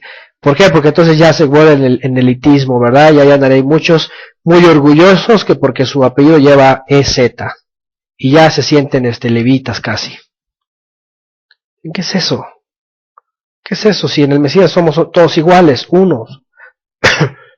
No tiene por qué ser más que otro, y que yo tengo 2 apellidos con EZ, y ya casi me siento dentro de la tribu de Leví. ¿Qué es eso? Yeshua llamó a ser humildes, a ser servidores de la tarde. Yo soy de tal tribu. Eso no significa nada. Entonces, viene pues todo este asunto otra vez, les digo, repitiéndose, usando malos textos, diciendo que se está apenas cumpliendo, y que apenas los huesos secos, y que las 2 casas, y que los 2 palos, y que todo eso. ¿Y todo para qué? Para enfocar a la gente a que se vaya hacia el judaísmo, se mutile, ¿verdad? Y estén esperanzados a que les den un terrenito ahí en el Negev, porque pues ahí va a ser la redención. Falso. Y se están olvidando de todo lo que dijo Yeshua y todo lo que va a ocurrir cuando Él regrese. Dicen por acá, ya me había creído, dice que tenía sangre judía, dice Frank Alba Reyes, ¿no? Ahí están los apellidos, ¿verdad? No, esos son sefaradíes, eres judío, es del linaje. ¿Y eso qué cambia? Bueno, muchos creen que es importante. ¿Qué dijo Yeshua? Vayan a los que tienen EZ y vayan a los que, ¿verdad? ¿Qué dijo? ¿Eso dijo? No, vayan y hagan discípulos. ¿A quién? A los que tienen EZ y a los que son montes y a los que son corrales y eso. No, vayan y hagan discípulos a todas las naciones. A todas las naciones. Estamos pues no cumpliendo lo que ya se cumplió, ni en un doble cumplimiento. ¿Ok? Estamos en el cierre del tiempo de las naciones, de todas las naciones, y aquí no hay de que solamente entran efraínitas, no. Aquí entran de todas las tribus, aquí pueden entrar chinos si quieren, pueden entrar rusos, pueden entrar de la India, pueden entrar afganos, pueden entrar iraquíes, pueden entrar japoneses, pueden entrar coreanos, pueden entrar africanos de todo lado. Acabo de recibir por ahí publiqué una foto de unos hermanos que están pidiendo una ayuda en África, todos morenitos, y creen en Yeshua y están predicando. Oye, se les va a cerrar la puerta porque no parecen semitas, creo que son más semitas ellos, ¿verdad?, que los escandinavos ashkenazíes. Entonces, ¿entienden? De todas las naciones, de todos los colores, de todas las lenguas, es el momento. Cuando Yeshua regrese, y hablamos también de eso, va a levantar, dice, la cosecha de todas las naciones, un remanente también de todas las naciones, ¡fum! Y finalmente va a hacer la unión final de todas las almas. Entonces, no nos confundamos, no nos equivoquemos, esa doctrina, ese dogma de las 2 tribus y todo eso, es una repetición del fracaso de Shabbatai Zvi, mediados del siglo XVII, que están hoy día aprovechando los judíos de la Reforma para que todo el cristianismo apoye el sionismo.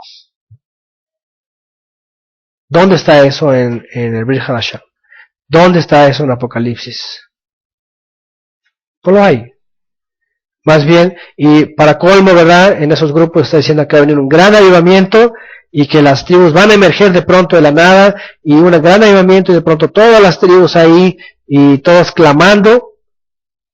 ¿Dónde dice eso? Yeshua dijo, va a haber una gran apostasía, va a venir un gran engaño, y Shaul también lo dice, un gran engaño del cual muchos van a creer ese engaño. por no amar la verdad. Yeshua también dijo, cuando el Hijo del Hombre venga, ¿hallará fe en la tierra? No, todos van a andar en apostasía, y van a andar en fiestas, y van a andar en lujos, y van a andar en la perdición. Dice, van a ser como los días de Noé, casándose, haciendo casamiento y verdad y todo eso.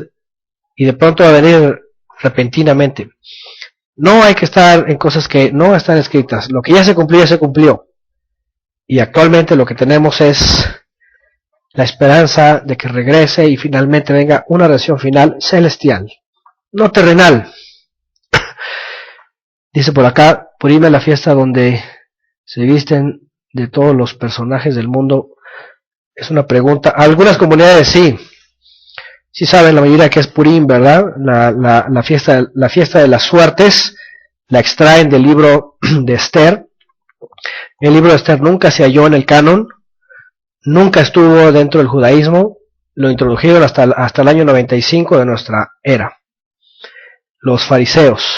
Es una fábula y un culto a Ishtar y a Marduk, dioses sumerios, y hoy día la celebran vistiéndose con, ¿cómo les llaman? Trajes de disfraces. Es una fiesta de disfraces, y sí, hay comunidades en donde los niños los visten ahí, bien paganotes, además los niños, ¿verdad? Vestidos del hombre araña y de quién sabe qué, de Batman, y ¿verdad? Celebrando a las caricaturas animadas, esas todas todo eso es raro, y llegan los hombres y mujeres vestidos de todo, o sea, es una fiesta, es un carnaval. Pregunta, ¿a eso hay que regresar? ¿A eso al hermano mayor hay que, sí, abrazar, gracias, vamos a celebrar Purim juntos? Están celebrando a Ishtar y a Marduk. ¿Eso es regresar? El hermano menor está regresando al mayor, y sí, ahora qué más vamos a hacer. El culto a Tuvea, ¿verdad? El culto a los árboles, ya saben todo eso. Tisha B'Av, ponte a llorar porque se destruyó el templo. Nosotros somos el templo. Nosotros somos un santuario, dice la escritura, y ahí se cumple, ¿cierto? Vendré y moraré entre ellos. Ellos fueron los primeros, los que creyeron después. Nosotros nos convertimos en un santuario. ¿Por qué voy a estar llorando en el 9 de Av? Que porque, se destruyó el templo, y, se destruyó, y tengo la esperanza de que voy a tener esperanza de que se construya un templo. Si yo estoy siendo una piedra, una roca viva, dice la escritura, para edificar el verdadero santuario. ¿Qué es eso de que hay que esperar un templo para más sacrificios y que en el milenio, y que vas a llevar tus sacrificios, tus ofrendas de paz? Mentira. ¿Se dan cuenta? Es una tergiversación de textos y un forzamiento de textos para simplemente agradar a los judíos, agradar al hermano mayor. ¿Para qué? Pues para que el hermano mayor crea en Yeshua. Ya nomás le falta eso. Bueno, vamos a ver hasta dónde llegan. Por ahora vemos la parábola del hijo pródigo. Quieren hacerla que se cumpla otra vez. Cuando la escritura dice que se cumplió en la época de Yeshua, los dispersos en la dispersión se unieron en uno solo. Ok, dice por se fueron al otro extremo, así es. Dice Litsi, hace mucho tiempo escuché eso del hijo pródigo con ese fin, ahora lo comprendo más que es un engaño, dice Litsi. A Litsi le tocó esto, y tiene que ver con lo que dice Víctor. Litsi llegó a vivir también esto en carne propia, porque su comunidad salía del cristianismo, creyendo en Yeshua, fue a la restauración del Yeshua hebreo, de la fe hebrea, de la Torá, de la obediencia. Pero de pronto un grupo se jaló hacia la derecha, hacia el judaísmo, ¿verdad? Y se dividieron y muchos se fueron y negaron a Yeshua. Eso es lo más trágico. Y no solamente en la comunidad de Litsi ha pasado en muchas comunidades, déjenme decirles. ¿Ok? Sí, se salen del camino de la izquierda, se colocan en el centro, pero después se van a la derecha, ¡fum! Y se olvidan de Yeshua, y ya después ya no quieren saber nada, le dice que es un apóstata, un falso mesías, que Shaul también es un falso apóstol, ¿verdad? Que inventó una religión. Ese es el peligro de los últimos tiempos. Todo esto realmente lo hago para que sepan que es un proceso que has estado viviendo, ya se vivió antes y hoy día muchos están haciendo lo mismo.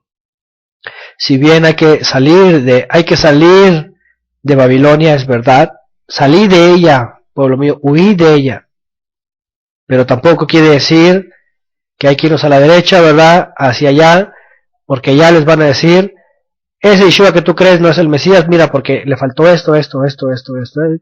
300 argumentos tienen para decir, no es el Mesías. Y a mucha gente la convencen. Y terminan dejando Yeshua. Dice Víctor, mucha confusión. Se dicen tantas cosas. Y eso es, por eso, la semana pasada también dábamos un estudio de la necesidad de permanecer en Yeshua y los apóstoles. Fíjense. La necesidad de permanecer en el Mesías. La guía, el camino, la cabeza, el líder.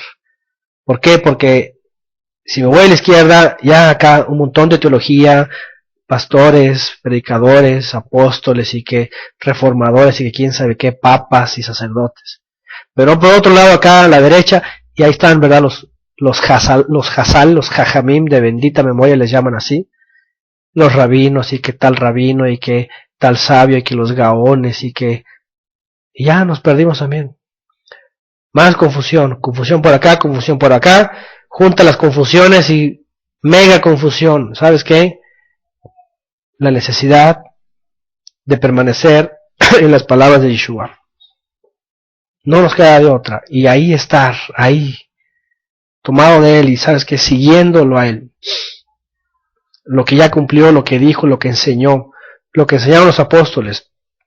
También ya vimos que los apóstoles fueron usados para darnos revelación, ¿verdad? Y fueron hombres esforzados y fueron hombres que fueron ungidos y que revelaron misterios, cosa que judíos hoy día no creen, que rabinos dicen, no, está loco, qué locura, esa es una revelación del Ruach, de la presencia divina en él, de las cosas que tenemos que esperar. Para muchos es locura, pero para nosotros es esperanza. Dice Frank, algo se me latía, dice que estaba yo mal, gracias al Eterno por gente como tú, siempre es una tarea de investigar, gracias Frank. Entonces, yo pasé por este camino, no sé quién ha pasado, o está pasando, o va a pasar, pero en esos últimos 10 años, yo estaba observando eso, ¿verdad? Y sobre todo los últimos 7, específicamente ya, hablando de esta teología que nació en Estados Unidos, ahí fue donde fue un emerge, como todas las teologías, ya saben, ¿verdad? Estados Unidos es como el colchón, sale por todos lados. Muchos grupos que están hoy día en México también vienen de allá, ¿ok? O en Centroamérica o en Sudamérica. Entonces, pero son cosas que van emergiendo por la necesidad de identidad, de una esperanza que nunca han tenido o que ya perdieron. Pero la esperanza ahí está en el Mesías. Dice Marcos, muchos lo rebajan a que fue un hombre de una unión de un hombre y una mujer y fue un rabino. Sí, hoy día ya hay grupos, me parece que hay un grupo específico que también son judío-mesiánicos, en donde ya definitivamente dicen, no, Yeshua fue un hombre normal, tuvo padre, tuvo madre, y fue un gran maestro, un gran profeta. Ya otros dicen, no, simplemente fue un gran maestro, alumno de Hillel, era un rabino excepcional, y pues hasta ahí. Y ya lo empiezan a bajar, ya Yeshua ya es un hombre cual sea, ¿verdad? Que no preexistió, que de pronto nació por ahí y bueno, fue con un IQ alto, ¿verdad? No me acuerdo cómo se dice en el judaísmo a los rabinos que desde chiquitos son prodigios, ¿verdad? Son cerebritos, pues, hay un nombre que les llaman, yo no sé esto mucho, pero ya ha habido en el judaísmo así mucha gente, o algunos rabinos así que ya desde los 8 años son los cerebritos, y obviamente pues son empapados de la tradición y todo eso, ¿no? Entonces Yeshua, parecido, ¿no? Dicen, sí fue un genio de la Torá y de la tradición, pero hasta ahí, fue un gran hombre. Entonces ahí es donde ya estamos llegando, ¿no? Ya lo rebajan a profeta, ya dicen que es un maestro, ya dicen que no fue Mesías, ya dicen que fue un hombre normal, que no tuvo preexistencia, y empiezan toda una serie de argumentos que se contradicen en lo que dice la Escritura, lo que dice el testimonio de los apóstoles, y pues obviamente ya es el primer camino a la apostasía también. Así que pues bueno, aquí está esta información, aquí está la exposición, que se quede para el análisis. Finalmente cada quien decide si sigue esa teoría. Ya hemos hablado también por ahí un estudio sobre la teoría de las 10 tribus perdidas, que también ahorita en el judaísmo es un caos, porque muchos dicen que son que datan las tribus perdidas desde la época de los asirios, ¿verdad? Por otro lado, otros dicen que las tribus perdidas, pero son grupitos que están entre África y Medio Oriente y Asia. Y al final, la última teoría, que esta no es aceptada por el judaísmo, es la de los mesiánicos, que las tribus perdidas es de los judíos que salieron de España y si vinieron para acá. Pero pues es contradictorio, porque si judíos salieron de España, ¿cómo van a ser tribus perdidas? ¿No que son judíos? Se supone que los judíos son efraimitas y no judíos. Entonces bueno, ya hay una controversia ahí. El rabinato en Israel esa teoría no la acepta, no admite que en América haya las tribus perdidas, porque simplemente a ellos no les cuadra, ya. Entonces bueno, hay controversias y mentiras por todos lados, pero ¿qué es lo que tenemos que hacer realmente? Es ir a la Escritura, sencillo. Vamos, ¿qué es lo que dice Yeshua? ¿Qué es lo que dicen sus enviados con autoridad? Y listo, con eso es suficiente.